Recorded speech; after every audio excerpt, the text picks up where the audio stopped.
Di segmen kali ini lo ingin membawakan cerita pengalaman pendakian horor lo di gunung mana nih? Gunung Sumbing, Bang. Di Gunung Sumbing. Gunung Sumbing Tahun tahun berapa tuh, 2010. 2010. 2010.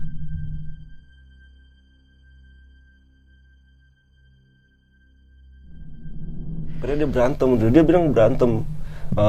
Ya adu fisik segala macam lah, dia bilang kayak gitu. Sampai akhirnya dia bilang, Gue dijorokin tuh bang di situ.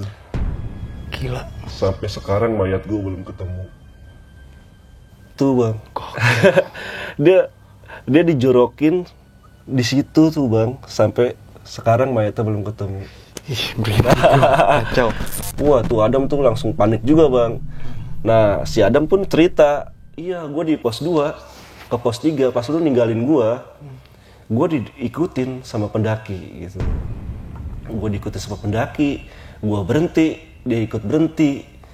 Gue duduk, dia ikut duduk, tapi gue tanya dia cuek aja gitu. Mas dari mana sendirian, nggak ngejawab ataupun senyum, nggak, diem aja polos gitu loh.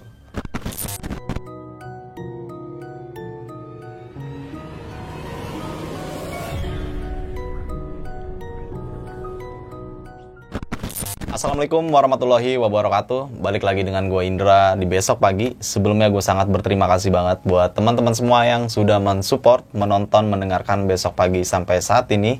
Semoga teman-teman semua yang mendengarkan dan menonton video ini selalu diberikan kesehatan oleh Tuhan Yang Maha Esa. Amin. Di kesempatan kali ini gue masih mendatangkan narasumber, dan narasumber gue ini yang pastinya mempunyai cerita pengalaman pendakian horornya. Kita langsung aja nih sapa narasumber gue kali ini. Halo Bang, Bang. JJ. Ya Bang. Sehat Bang? Alhamdulillah sehat Bang. Wih, sibukannya lagi ngapain nih Bang? Kesibukannya masih nyari-nyari cuan Bang. Asik. Nah, Bang JJ ini salah satu ini Bang yang mempunyai trip Bang ya? Ya, Nah, travel legend, travel wisata ya. Nah itu lu kemana aja tuh Bang travel legend lu tuh? Ke pulau, ke gunung, ke adventure trip sih. Adventure trip. Adventure trip kita handle ya Bang. Oke. Di segmen kali ini lu ingin membawakan cerita pengalaman pendakian horor lu di gunung mana nih? Gunung Sumbing Bang. Di Gunung Sumbing. Gunung Sumbing Tahun tahun berapa tuh, 2010. 2010. 2010.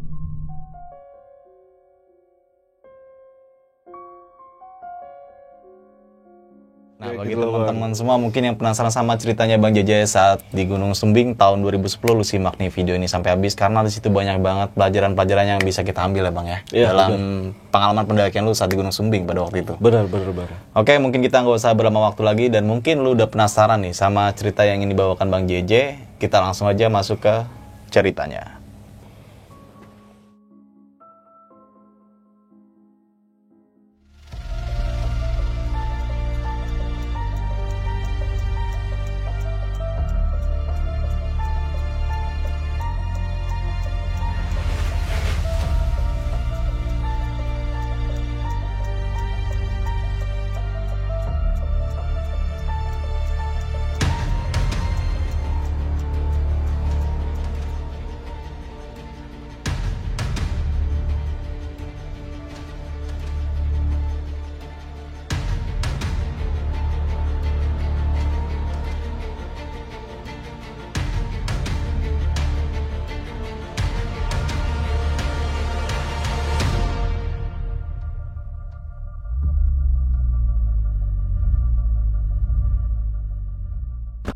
Oke nih Bang JJ, di Gunung Ya. Sumbing tahun 2010 ya? 10, benar. Tadi di awal cerita lu sempat menjelaskan kalau lu bertemu pendaki yang sudah meninggal dunia, dan meninggal itu penuh dengan tanda tanya. Benar.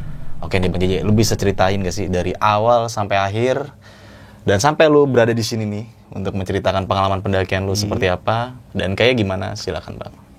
Oke Bang. Ya jadi gua naik Gunung Sumbing tahun 2010 Bang. Berdua sama teman gue namanya Adam. Gue naik dari Pasar Minggu, start dari Pasar Minggu, naik bis Sinarjaya menuju Terminal Mendolo Wonosobo. Gue start itu hari Minggu jam 5 sore dari Pasar Minggu.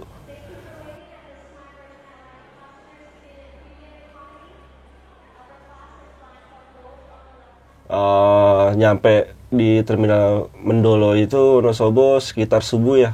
Senin subuh nyampe ya seperti biasa, kita sekalian nyari-nyari tambahan logistik, terus perlengkapan kayak gas, spiritus segala macam. Akhirnya gue memutuskan jam 5 subuh itu gue naik ojek. Nyampe di base camp, ya gue istirahat dulu kan, gue tidur juga, bangun-bangun jam 9 gue itu. Langsung packing ulang, pendaftaran segala macam gitu. Dulu itu ada 2 jalur ya, jalur lama sama jalur baru, dan gue memutusin untuk lewat jalur baru berdua. Itu Senin, kalau gue lihat daftar manifestnya ya, pendakian itu nggak ada yang belum ada yang naik gitu loh, maksudnya. Berarti cuma rombongan lo aja. Gue doang gitu loh bang. Kita mulai naik, setelah packing ulang, kita mulai naik, lewatin ladang, itu biasa aja gitu, nggak ada kejadian aneh-aneh segala macam. Nggak ada yang naik, bener-bener nggak ada yang naik lagi selain kita. Terus sampai di pos 1 istirahat, ngerokok sebentar, lanjut lagi. Nah di pos 2 si Adam cerita. Si Adam teman gue itu cerita, karena dari pos 2 ke pos 3 itu jarak gue agak lumayan jauh Kak sama Adam. Jadi gue lebih dulu naik Adam dulu. di belakang Ya, Adam di belakang bener. Dan Adam ngaku dia diikutin sama pendaki, setilan pendaki lah pokoknya gitu. Kalau Adam istirahat, dia ikut istirahat. Adam berhenti, dia ikut berhenti. Tapi setiap Adam ngajak ngobrol, dia nggak ngomong, diem aja gitu. Gokil. Dia diem aja. Nah, Adam mungkin punya firasat ya, firasat nggak enak gitu lah. Wah ini nggak bener nih kayaknya kan. Akhirnya dia memutusin untuk terus aja sampai ketemu gue di pos 3. Di pos 3 jalur baru via Garung. Sampai di pos 3 Adam nggak cerita kejadian itu. Sampai di pos 3 gue buka kompor, kita ngopi-ngopi lah, biasalah kita ngopi-ngopi, kita makan siang segala macem. Habis itu kita memutusin buat nyetok persediaan air. Kan air terakhir itu aja di pos 3 ya, kalau apa? Garung. Via jalur baru Garung. Kita berdua sama Adam di belakang pos itu kita ya pakai webbing lah. Itu jalurnya agak curam itu bang untuk menuju Mata air itu. Mata air itu beneran harus pakai webbing. Selesai mandi di sungai, terus sama ngambil air, kita balik lagi ke atas. Nah, gua sama Adam itu mendengar suara cewek teriak. Iya 2 kali. Tapi gua sama Adam mikirnya positif. Wah, paling pendaki gitu loh. Paling pendaki. Ya setelah gue makan siang segala macam, akhirnya gue lanjut ke Pestan. Dan selama perjalanan bener-bener kagak ada kalau gue pribadi ya, nggak ada firasat yang aneh-aneh gitu. Maksudnya nggak ada kejadian yang aneh-aneh segala macam gitu. Cuman tadi di pos 3 tadi aja tuh ada dengar suara cewek yang teriak gitu. Sampai di Pestan itu gue jam 5 bang. Jam 5 sore. Jam 5 sore. Itu kondisi masih terang, cuman kabut tipis aja. Nah, gua dirin tenda, kita cari-cari posisi enak lah buat camping. Kita dirin tenda segala macem. Terus di Pestan itu dulu ya, waktu 2010 itu nggak boleh yang namanya kencing langsung ke tanah. Berarti? Jadi kita harus bawa botol aqua bang. Oke. Nah, jadi kita kencing di botol aqua, dan banyak pendaki yang apa ya? Ninggalin botolnya. Yang malas buat ngebawa botolnya itu loh. Jadi banyak banget tuh. Jadi jijik malah ya. Jas jadi malah jadi kotor gitu loh. Jangan kan kencing, boker aja pun, buang air besar pun kita nggak boleh di kawasan Pestan dulu. Itu tertulis di peraturan dulu, kita dapat selembaran tuh kalau mau naik Sumbing itu, peta dan peraturan-peraturannya segala macam. Salah satunya peraturan itu. Nggak boleh buang air besar di Pestan. Nah, singkat cerita, tenda udah diri, si Adam pengen boker ya otomatis harus keluar dari kawasan area Pestan gitu bang. Dia agak turun tuh bang, turun lah. Gue ya masih terang, gue nggak ada pikiran aneh-aneh segala macam gitu loh. Gue buka kompor, ya gue masak kopi segala macam, ngeteh gitu. Pas Adam udah nggak kedengeran suaranya, ya tiba-tiba datang bang, pendaki satu orang. Posisinya ya gue lagi masak, lagi duduk di depan tenda kan. Dia naik, ya basa-basi pendaki lah gitu kan. Mas dari mana gitu. Saya dari kampus ternama di Indonesia. Dia bilangnya kayak gitulah. Oh kok sendirian, gue bilang kayak gitu. Iya mas, saya mau nostalgia. Katanya. Oh, itu posisinya dia diri mas. Di depan tenda? Bener, dia di depan gue pokoknya. Gue duduk, dia diri, tetap diri. Ya gue dulu pernah kemari bang, sama pacar gue, sama senior gue. Nah berarti kan kalau dia bilang senior kan berarti banyak bang. Lebih dari 2 orang lah atau 3 orang gitu. Ternyata pacar gue selingkuh bang sama senior gue. Gue nggak terima dong bang gitu. Itu pakai gestur tuh bang. Gue berkomunikasi sama dia tuh, dia pakai gestur, kakinya napak segala macem lah. Manusia, orang gue pikir itu manusia biasa gitu loh. Gue nggak terima pacar gue bang selingkuh sama senior gue gitu. Gue berantem dong bang sama senior gue gitu. Dan parahnya pacarnya itu malah ngebela seniornya. Karena dia bilang berantem. Ya adu fisik segala macam lah, dia bilang kayak gitu. Sampai akhirnya dia bilang, Gue dijorokin tuh bang di situ. Gila. Sampai sekarang mayat gue belum ketemu. tuh bang. dia dijorokin di situ tuh bang, sampai sekarang mayatnya belum ketemu. Ih, kacau. Kacau bang. Gue pingsan bang. Gue itu pingsan, bener-bener pingsan. Pingsannya tuh berasa kayak darah gitu ngalir ke atas. Terus seumur hidup gue baru sekali tuh ngerasain pingsan. Bener-bener pingsan, ketakutan kan ya bang ya. Ya lu bisa bayangin lah gitu kan, di pestan di gunung cuman ada lu berdua doang sama dia gitu kan.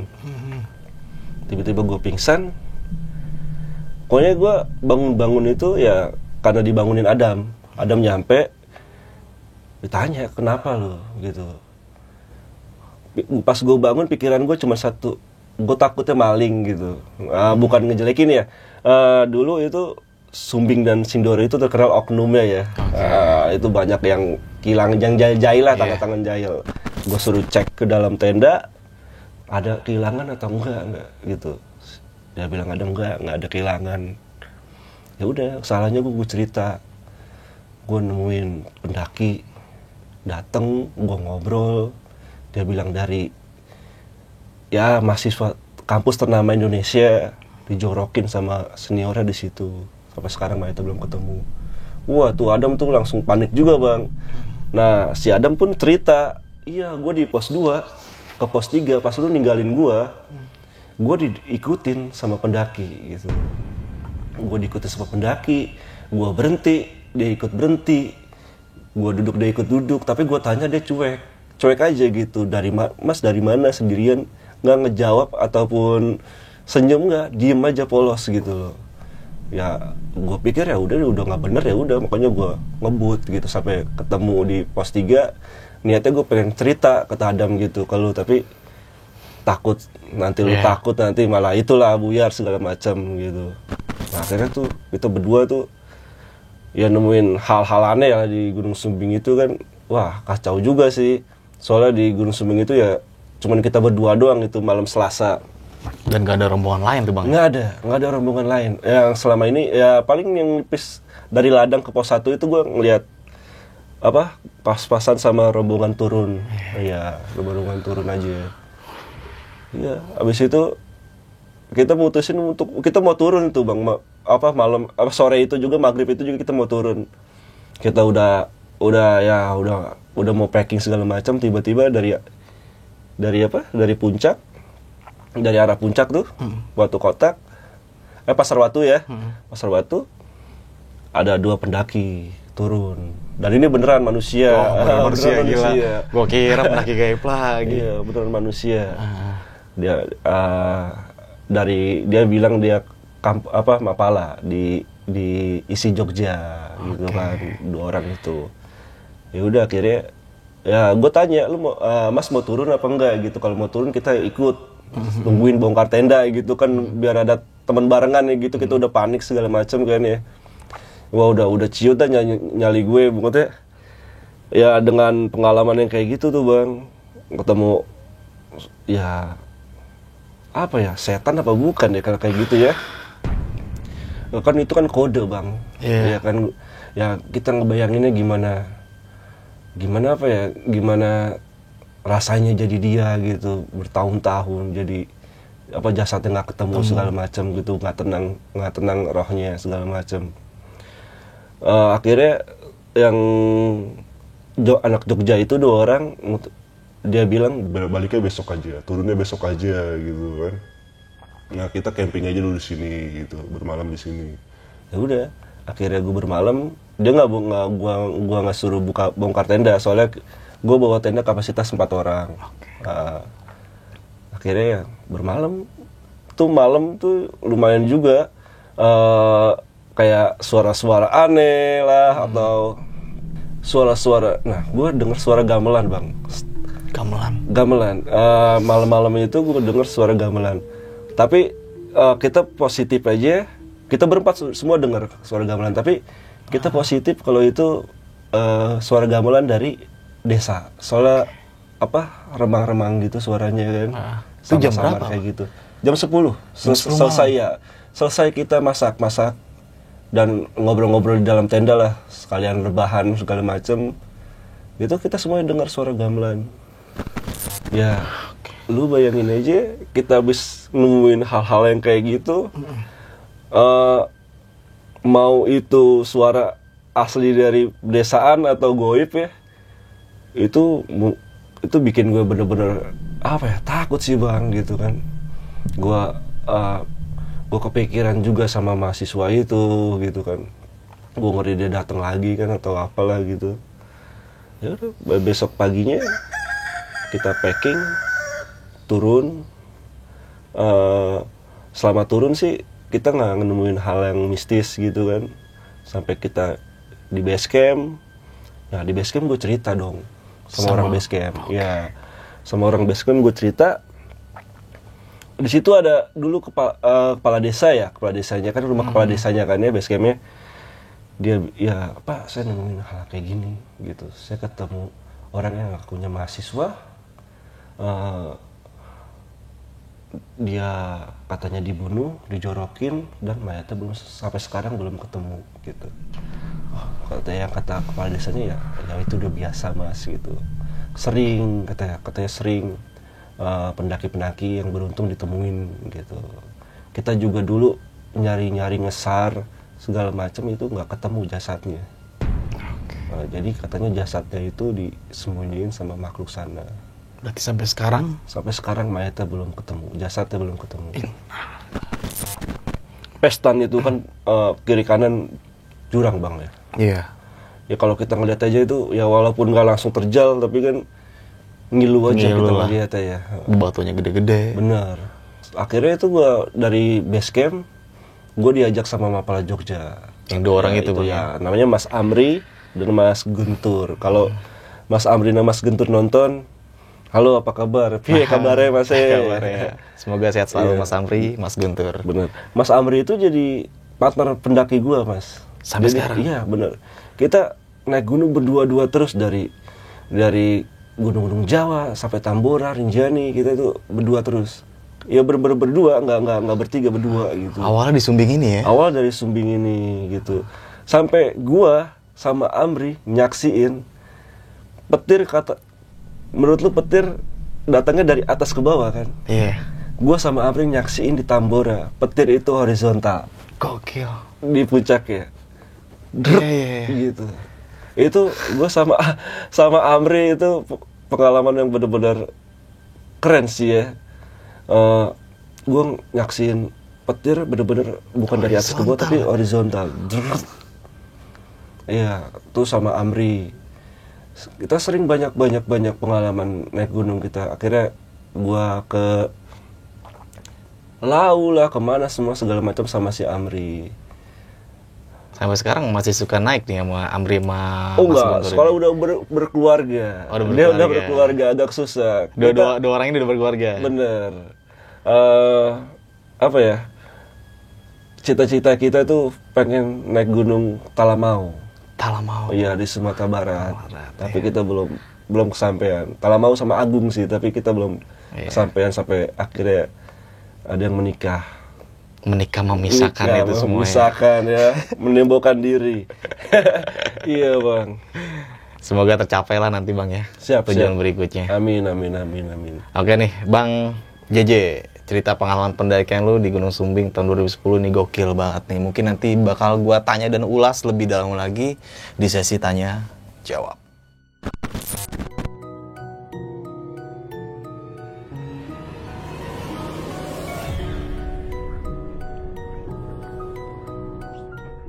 Oke nih Bang JJ, di tahun 2010 Gunung Sumbing nih. Nah, sebelum masuk ke sesi tanya jawab, kita doakan dulu kali Bang ya untuk almarhum yang lu temukan di Gunung Sumbing nih, salah satu mahasiswa ternama di Indonesia lah ya kan.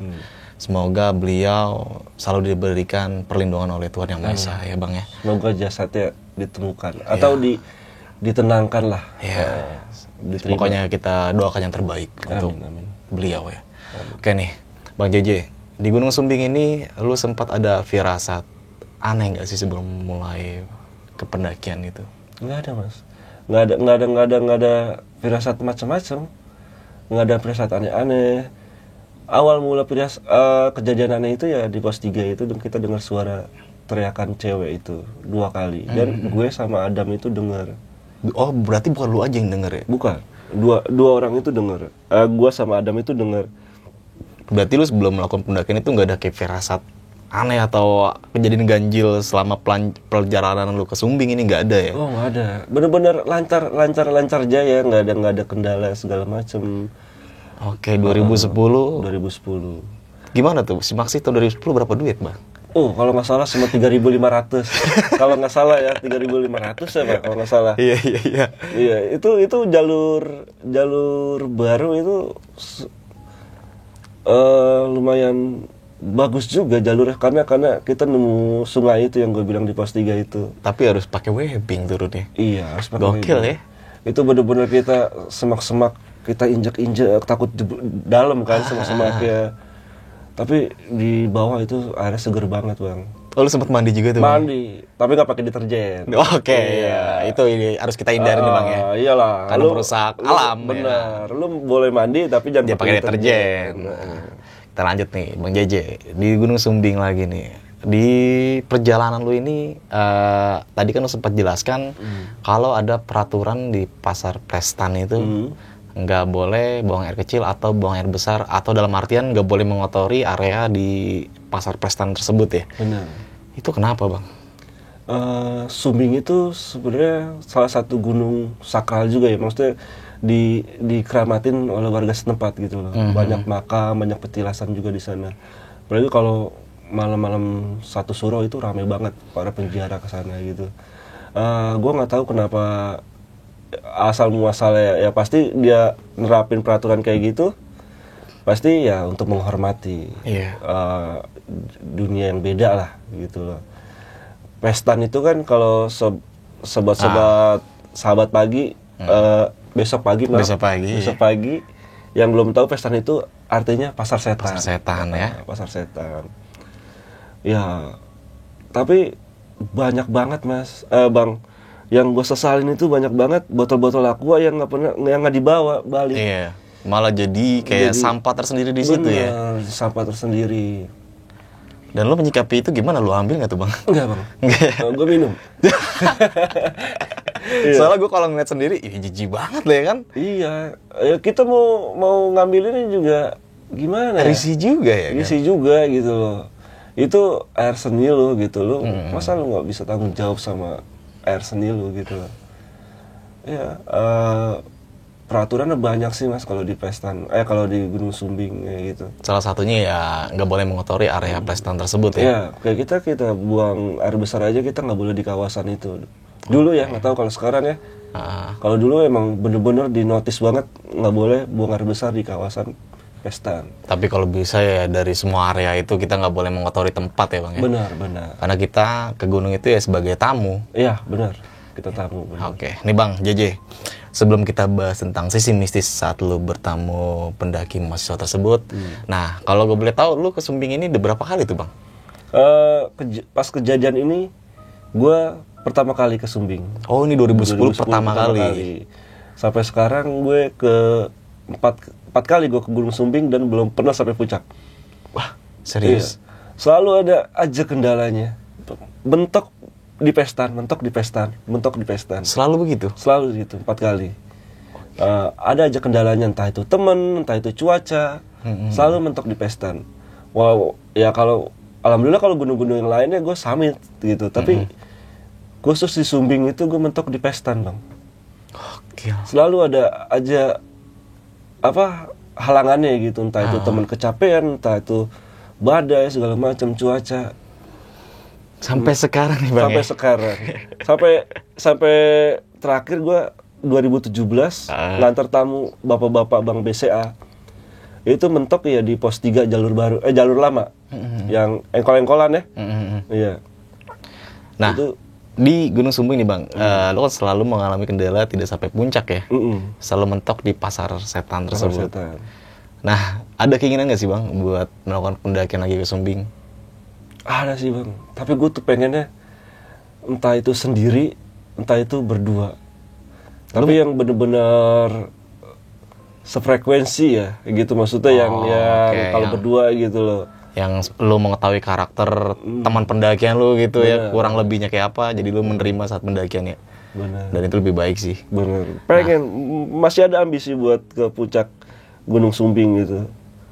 Tapi ya 4 kali ke sana nggak sampai mentok di pestan gitu. Ada aja kendalanya. Oke, lu sempat ada rasa trauma nggak sih Bang? Kan sebelumnya di 2010 nih lu sempat mengalami kejadian yang di luar batas nalar lu nih. Sampai lu pingsan itu, lu sampai lu kembali lagi ke Sumbing berikutnya itu lu nggak ada rasa trauma sama sekali? Oh nggak ada rasa trauma. Setelah itu gue kalau ke Sumbing itu weekend, jadi banyak rame pendaki segala macam. Tapi tetap nginjak di pestan itu, ya auranya beda bagi gue gitu. Kayak ada orang yang ya kayak apa ya, kayak ada suasana yang berbeda gitu. Di antara hiruk pikuk pendaki di sana segala macam. Sempat ada kepikiran kalau lu bakal mengingat kejadian masa lalu lu gitu? Pastilah Bang. Kalau gue sih gokil sih, aduh parah itu. Pasti Bang. Horor banget sih Bang. Horor Bang. Itu benar-benar. Untung mukanya ganteng. Maksudnya berbentuk manusia. Yang gua salutin, yang gua salutin sama beliau ini, dia datang ke gue dengan bentuk manusia seutuhnya.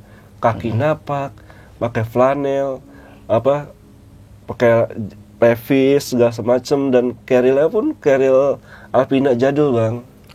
Tapi ya gue pikir kayak macam-macam, soalnya ya pendaki sekarang pun banyak yang pakai Alpina kayak gitu kan gitu. Dan lu memikirnya kalau dia itu ya pendaki manusia ya Bang? Iya, nggak ada mikir macam-macam gitu. Kita sosialisasi, kita basa-basi atau ngobrol gitu kan sesama pendaki, dia apalagi dia naiknya sendiri kan, ya nggak nyangka aja dia ceritanya sampai emosi gitu, mimik wajahnya itu jelas banget sampai emosi. Segitu dalam ya Bang? Iya, benar-benar segitu dalamnya, sampai saya dijorokin ke situ Bang, dia nunjuk jurangnya. Sampai sekarang mayat saya belum ketemu. Nah Bang JJ, itu di tahun berapa sih Gi? Waktu kejadian si mahasiswa itu hilang ya kan, atau terjatuh atau meninggal dunia sampai sekarang jasadnya nggak ditemukan, dia sempat menjelaskan tahunnya nggak sih? Atau mungkin dari pihak Basecamp menjelaskan, memang ada mahasiswa yang meninggal di Gunung Sumbing dan di tahun sekian-sekian gitu, nggak ada? Kebanyakan pihak kampus kalau soal-soal kayak gitu nutup diri Mas. Pihak Basecamp pun nggak bilang itu kejadian tahun berapa, dia cuma bilang ya biasa itu Mas katanya. Kalau yang beruntung emang ditemuin. Kita udah berupaya buat nyari jasadnya dulu, dan emang Enggak, katanya ya diuntepin sama Malik gaib sana. Kalau menurut lu itu setelan tahun yang tadi lu jelasin itu tahun-tahun berapa tuh, Bang? 80-an. Tahun 80-an? 80-an sama awal 90-an. Gila, berarti lama banget ya? Lama banget. Ya, tapi ya gue mikirnya ya biasa aja. Soalnya kan emang style kita kan ya dekade ini yang ngikut-ngikutin zaman dulu. Iya, gitu apalagi kan. zaman sekarang ya kan. Nah, teman lu kan sempat melihat juga nih Bang nih, waktu di pos 2 nggak?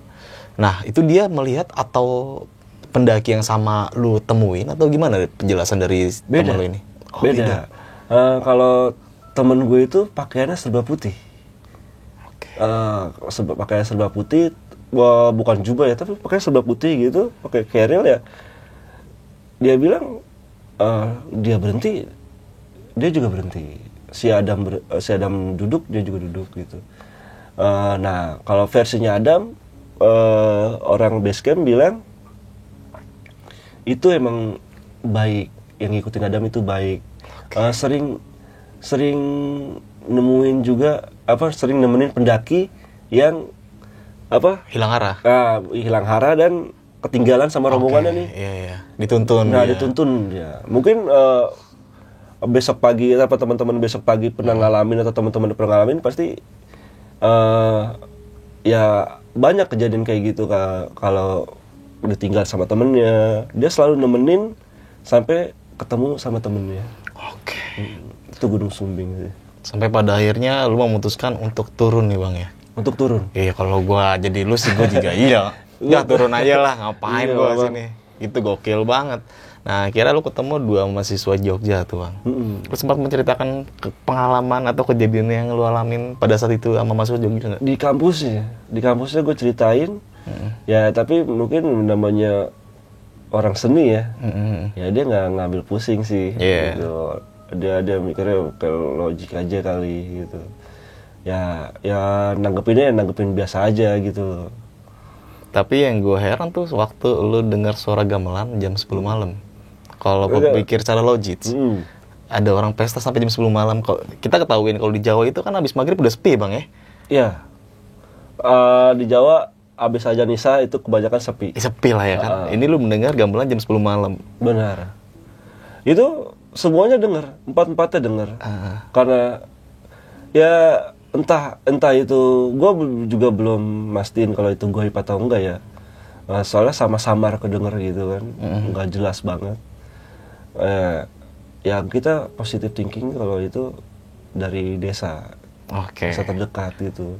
Tapi ya iseng juga di pesta denger suara gamelan gitu kan, tiba-tiba buka tenda ada sinden kan. Iya, gokil. Lu kan tahu Bang, pasar Plestan itu pasar setan ya kan. Kenapa lu memutuskan untuk ngecamp di pasar Plestan? Karena emang tujuannya buat summit attack ya Paling dekat Pestan. Walaupun kata orang-orang ya, bukan karena gue belum sempat sampai puncak ya. Itu dari Pestan ke puncak itu masih jauh banget katanya.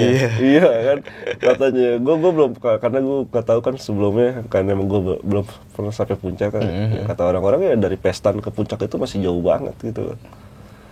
Ya tapi ya gitulah. Pestan itu keren sih menurut gue. Walaupun lu sempat mengalami kejadian yang gokil ya saat lu ceritain ini ya. Tapi suasananya kalau cerah ya, tapi kalau ada petir kacau juga sih. Oke. Iya, terbuka Bang. Vegetasinya terbuka dia. Iyalah, Plestan.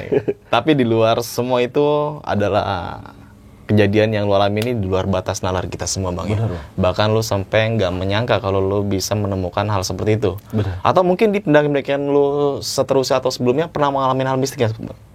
Ada beberapa gue ngalamin kejadian mistis. Yang lebih kacau? Ada yang lebih kacau, ada yang lebih spiritual. Maksudnya spiritualnya ke jalur spiritual. Ya, jalur spiritual ya, bukan setan, bukan apa, tapi ini lebih ke spiritual. Gue ketemu orang yang bertapa 5 tahun di Gunung Arjuno. Wih, Purwosari. 5 tahun bertapa. Dan dia berkomunikasi sama orang yang di belakang gue. Maksudnya Bang? Dia berkomunikasi sama Khodam ya, gue nggak ngerti ya, tapi dia bilang dia berkomunikasi sama orang yang di belakang gua dan menyuruh gua untuk belajar spiritual. Orang petapa itu bilang ke lu kayak gitu. Iya. Oke, tapi mungkin kita nggak usah membahas lebih lanjut tentang pendakian-pendakian horor lu di gunung-gunung lainnya. Benar. Kita fokus di Gunung Sumbing aja bang ya. Benar. Nah sebelum akhir cerita, lu punya pesan-pesan gak sih bang dari cerita lu ini buat teman-teman semua nih yang menonton cerita lu ini? Pesen apa ya?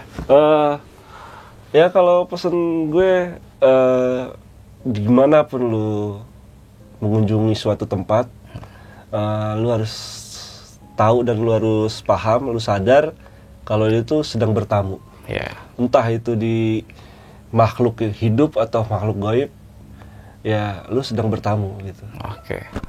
Oke, pesan dari gue terakhir, tujuan utama adalah puncak, pulang ke rumah adalah takdir. Oke. Dan jaga sopan santun, attitude dimanapun kita berada itu penting banget ya bang. Benar, benar. Oke, thank you banget nih bang JJ. Ya, sama-sama. Ceritanya Bang. di Gunung Sumbing, semoga lu sukses lah ya. Amin, amin. Dan Sama-sama trip lu sukses. berjalan lancar juga. Amin, amin. Dan hubungan percintaan lu juga lancar-lancar aja. Amin. Jangan sampai kejadian apa yang lu alami di cerita kali ini. Wah. Wah, itu gokil banget ya kan. Iya. Gara-gara percintaan sampai dalam banget tuh. Nah, teman-teman semua mungkin yang mempunyai kisah percintaan, jangan sampai lu bunuh diri di gunung ya. Benar, jangan. Wah, itu gila banget. Karena apa yang lu ceritain ini sampai dalam banget tuh. Benar. Si pendaki mahasiswa ini ya. Dan gua ngebayanginnya gila sampai terharu banget. Oke. Mungkin cukup sekian pembahasan dari cerita Bang JJ saat pendakian di Gunung Sumbing tahun 2010. Saksikan video-video berikutnya dari besok pagi. Dari gua Indra pamit undur diri. Assalamualaikum warahmatullahi wabarakatuh.